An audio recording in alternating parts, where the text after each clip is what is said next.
महाराष्ट्र राज्य शिक्षक परिषद प्राथमिक विभागाच्या वतीनं महाराष्ट्र राज्याचे शालेय शिक्षण राज्यमंत्री पंकज भोयर यांची शिक्षक परिषदेचे संस्थापक तथा जनसेवक ठाणे विधानसभा मतदारसंघाचे विद्यमान आमदार संजय केळकर आणि शिक्षक परिषदेचे राज्याध्यक्ष राजेश सुर्वे यांच्या नेतृत्वाखाली भेट घेऊन तामिळनाडू सरकारनं घेतलेल्या टीईटी बाबतच्या निर्णयानुसार आपल्याही राज्यात तामिळनाडू सरकारच्या धर्तीवर निर्णय घेण्यात यावा अशी मागणी केली। सर्वोच्च न्यायालयाच्या निर्णयानुसार प्राथमिक आणि माध्यमिक शिक्षकांना 2 वर्षात शिक्षक पात्रता परीक्षा उत्तीर्ण होणं बंधनकारक केल्यानंतर राज्यात शिक्षक संवर्गातून पदोन्नतीनं पद भरण्याच्या प्रक्रियेत शिक्षक पात्रता परीक्षा उत्तीर्ण असणं अनिवार्य करण्याचा निर्णय शालेय शिक्षण विभागानं घेतलाय। राज्यातील 1ली ते 8वीच्या वर्गाला अध्यापन करणाऱ्या शासकीय निमशासकीय असंख्य शिक्षकांना टीईटी सीटीईटी परीक्षा 2 वर्षात उत्तीर्ण होणं बंधनकारक केले।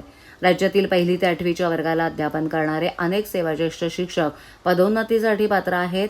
अशा सेवाज्येष्ठ शिक्षकांना पदोन्नती मुख्याध्यापक, केंद्रप्रमुख, केंद्र समन्वय, विस्तार अधिकारी, विषय शिक्षक पदांना सीटीईटी परीक्षा उत्तीर्ण होणं बंधनकारक आहे। राज्यातील स्थानिक स्वराज्य संस्था आणि खासगी शिक्षण संस्थातील शिक्षक भरतीसाठी पवित्र प्रणालीमार्फत शिक्षक पात्रता परीक्षा सीटीईटी टीईटी घेण्यात येते। सदर परीक्षा उत्तीर्ण होण्याकरता अनुसूचित जाती, अनुसूचित जमाती, विमुक्त, भटक्या जमाती आणि इतर मागासवर्ग आणि दिव्यांग यांच्यासाठी 5% गुणांची सवलत म्हणजेच उत्तीर्ण होण्यासाठी 55% गुण असणं आवश्यक आहे।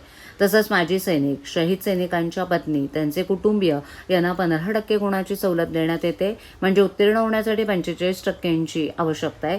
त्याचप्रमाणे राज्यातील स्थानिक स्वराज्य संस्था आणि खासगी शिक्षण संस्थांमधील ज्या शिक्षकांची सेवा 15 वर्ष आणि त्यापेक्षा जास्त झाली आहे अशा सेवाज्येष्ठ शिक्षकांच्या वयाचा, मानसिकतेचा, अभ्यासक्रमाचा विचार करून उत्तीर्ण होण्यास 15% गुणांची सवलत देण्यात यावी, म्हणजे सीटीईटी टीईटी परीक्षा उत्तीर्ण होण्यास किमान 45% गुण करण्यात यावेत। अशी सवलत दिल्यास कार्यरत शिक्षकांना ही परीक्षा उत्तीर्ण होऊ शकते। सर्वोच्च न्यायालयाच्या न्याय निर्णयाच्या पार्श्वभूमीवर शिक्षक संवर्गातून पदवीधर शिक्षक, मुख्याध्यापक, समूह साधक, समन्वयक आणि विस्तार अधिकारी या पदावर पदोन्नती देताना शिक्षक प्रवेश पात्रता परीक्षा उत्तीर्ण असणं अनिवार्य करण्यात आली आहे।